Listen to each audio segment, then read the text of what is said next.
na naging very controversial yung flood control. My question, Mr. Speaker, distinguished colleague, pwede bang ma-postpone or ma-delay yung mga baha sa Navotas? Na naging very controversial yung flood control. Kasi nga, merong mga iba na sabihin na natin, binaboy yung proyekto na dapat naging tama. And am I getting the correct understanding, Mr. Speaker, distinguished colleague, na yung reaction na ito ay parang nilahat ang lahat at kasama nga ang City of Navotas sa ngayon medyo kailangang i-delay yung programa ng flood control projects which is in my district is synonymous or equivalent to shoreline protection projects. My question, Mr. Speaker, distinguished colleague, pwede bang ma-postpone or ma-delay yung mga baha sa Navotas?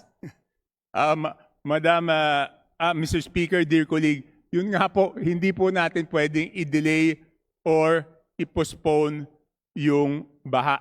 Kaya lang, naging, okay, Madam colleague, can I reply very truthfully, no? Actually po, kung tutuusin, sa tingin ko, hindi tamang solusyon sa problema yung totally sabihin na wala pong flood control projects, di ba? Dahil tulad ng sabi niyo po, kung sa inyong lugar meron kayong dapat na We call it shoreline protection. shoreline protection.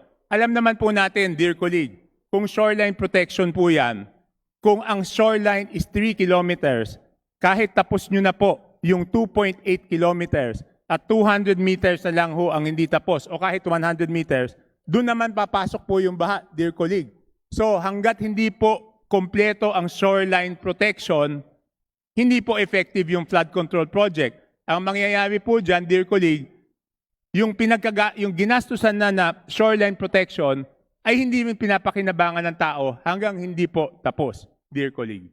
In other words, Mr. Speaker, distinguished colleague, will the distinguished gentleman from Navotas commit to support legitimate, needed, and validated flood control shoreline protection projects at the appropriate time for 2027? Yes, of course. Yes, of course, Mr. Speaker, dear colleague. Ang sabi ko nga, no, ang halimbawa ko noon is kunyari, halimbawa lang po, nagkaroon ng anomalya sa paggawa ng classroom. Ang ibig sabihin po ba noon, dear colleague, is isang taon tayong hindi magtatayo ng classroom? Mr. Speaker, I agree to the Honorable Chanco.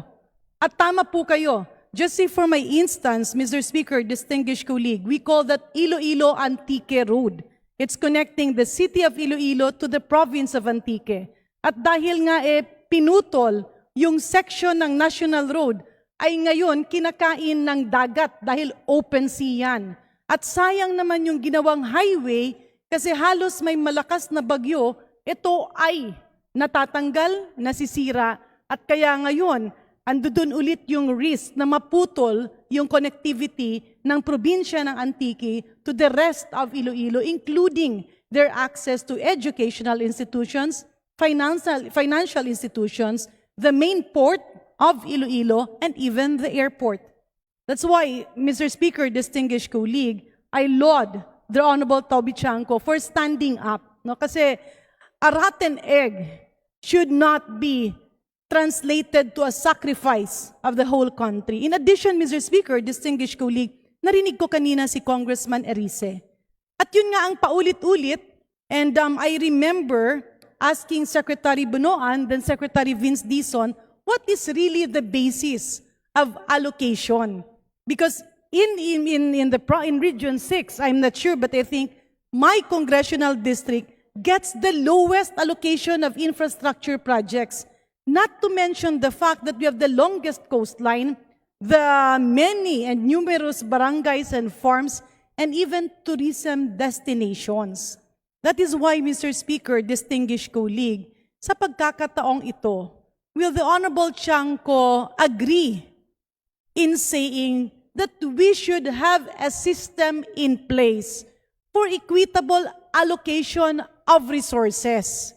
Kasi nawala yung equitable allocation ng resources, depende kung sino yung malapit, depende kung sino yung nakakapasok, at depende kung sino yung malakas ang bulong, which is unfair when we talk about good governance.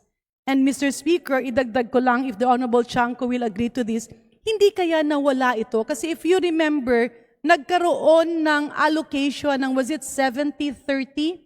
70% national roads, 30% local, and then it shifted to 60-40. Mr. Speaker, alam po ba ng ating kagalang-galang na kongresista, saan pinulot itong formula na ito? Honestly, Mr. Speaker, dear colleague, hindi ko rin po alam yung formula. Ang nangyayari lang po, di ba po, alam naman natin, pag tinanong natin, anong basihan? Sasabihin lang sa atin, may formula. Pero hindi po natin alam kung saan galing yung formula. And I truly agree with our dear colleague na kung may naging problema yung iba at sinamantala yung flood control projects, dapat naman yung maayos na pagpatupad ng flood control projects ay sana, no, siyempre ang wish natin, hindi po naisama. Dahil tulad na nasabi nyo, hanggat hindi po tapos at hindi po selyado yung flood control projects, hindi po napapakinabangan. Ang nangyayari, yung ginastos na pondo po, ay nasasayang.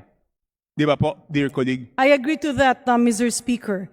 And in the interest of time, ang panawagan ko lang, Mr. Speaker, distinguished colleagues, wala na si Undersecretary Cathy Cabral ng DPWH na patuloy at paulit-ulit na pinamumukha sa kanila sa atin yung tinatawag natin nilang formula ng 70-30 or 60-40. But mind you, Mr. Speaker, distinguished colleague, hindi ba't itong formula nito ay bigla na lang ipinanganak at binuhay a few years back, and it has become a reason.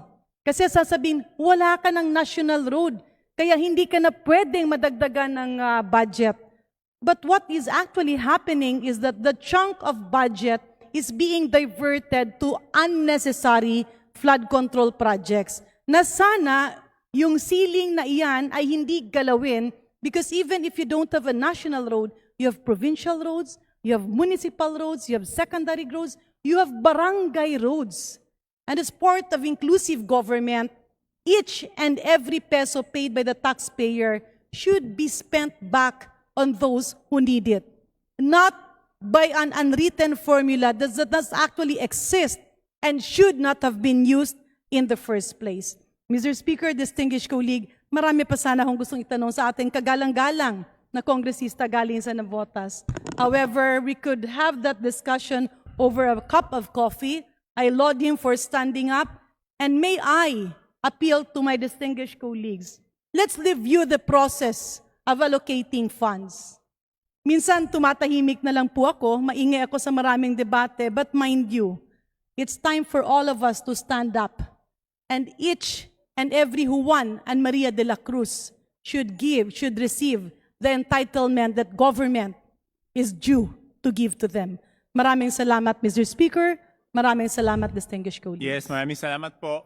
Thank you, Deputy Speaker Janet Garin, Majority Leader.